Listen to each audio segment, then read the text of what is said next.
A lot of people like to say, oh, you should never hit children, it's wrong, it's immoral. Anyone who says that has never met a child in their entire life, and they sure as hell didn't meet me when I was growing up. You see, growing up, I was an incredibly stupid child, so I got beaten a lot by my parents. By the time that I was 12 years old, I had already gotten a full PhD with honors in getting my ass beaten by my parents. You know, not to brag or anything, but I'm sort of an expert on the subject. Anyways, my name is Tony Tai, and I'm going to be your host for tonight's tier list on which tools are the best to get beaten with as a child. Now, I know what everyone is thinking. Where does the belt go on the tier list?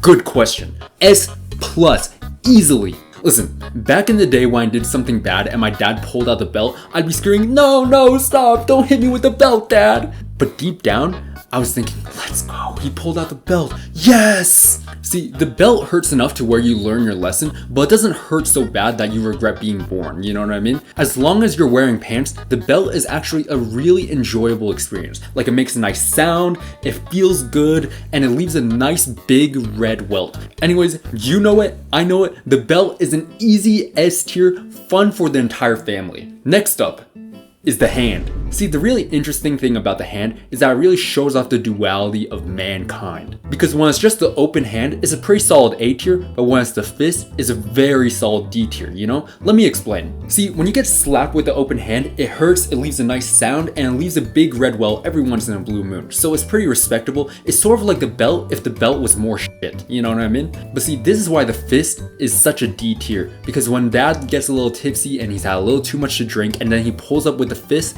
that's when you know that you're in for a bad time. And not only for you, but dad's in for a bad time too. He just doesn't know it yet because he's drunk, but when he sees the bruises on you in the morning, he's going to feel pretty guilty about it. So yeah, that's why it's a D tier, because it's not fun for the entire family. It's fun for no one, in fact. Next up is the slipper, or la chancla, as my Hispanic brothers and sisters would call it. Now, I've been talking a lot about my dad this entire time, but I think it's about time that I talk about my mom and let her have a little bit of the spotlight. See, back in the summer of 2012, my mom had what you would call a Hispanic mother phase, where she would learn how to pick up la chancla and chuck it at you at maximum velocity. She was so good at throwing it, in fact, that she could have nailed a stupid little Asian kid running across the room at full speed between the eyes, and she'd already have more ammunition in her hand by the time that the first one hit.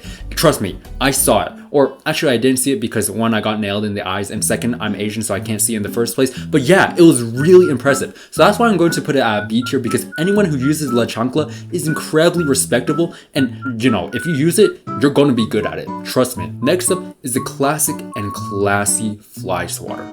Oh my god. I'm going to put the classic fly swatter at a very nice B tier, because getting hit by it is like a soft summer breeze. Now, it's a B tier because it doesn't make a satisfying noise when it hits, it doesn't really make you feel anything, and you don't really feel remorse for your actions after getting hit by the fly swatter. Every time that my mom pulled out the fly swatter, I was like, oh no, not the fly swatter, whatever am I going to do? And eventually she caught on to the fact that I actually kind of like getting hit by the fly swatter, and so that's when she decided to change up her grip to the reverse grip of the fly swatter, and then I was in for a bad time. Like, I want to say that this was probably the exact moment when my childhood started to get pretty miserable, you know? Base fly swatter B tier, reverse grip fly swatter C tier. Anyways, it's time to get a little exotic. I've been talking about all these classic tools that everyone knows about, but now it's time to show you why I'm an expert in this field.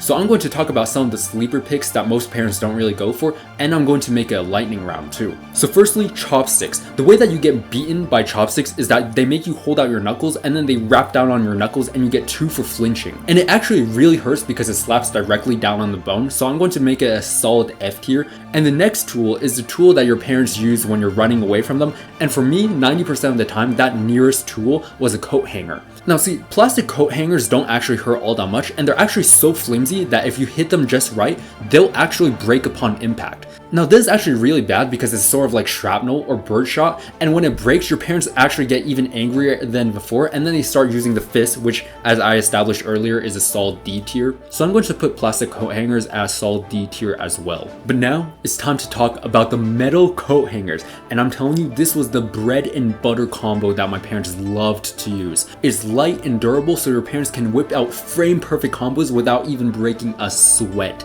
And it hurts too, so you definitely learn your lesson and it leaves some very painful welts. I'm telling you now, the metal coat hanger turned me into the person that I am today. I actually owe quite a bit to this metal coat hanger for all of the lessons that it's taught me, and every time that I look at it, it actually fills me with so much nostalgia. So it's an S tier, easily.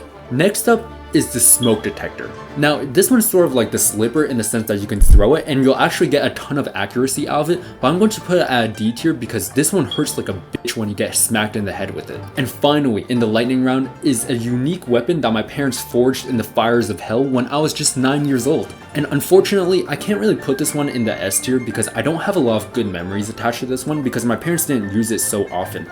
They only use it for the most severe situations, so most of my memories with this one are actually pretty bad. So I'm going to put this one at a very B tier. Anyways, I think I've covered all of the most important tools, and I know that there's going to be some people who are thinking, oh, but what about the TV remote, or what about the monkey wrench, or what about the ping pong paddle, or wait. You know, here's what I have to say to that.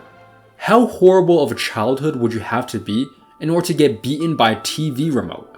That's so unrefined, so lazy. But you know, if this video gets enough views, then I'll make a part 2, and I guess I'll talk about your ping pong paddles and TV remotes and monkey wrenches and what have you. Anyways, my name is Tony Tai, thank you so much for watching, and I'll catch you in the next one.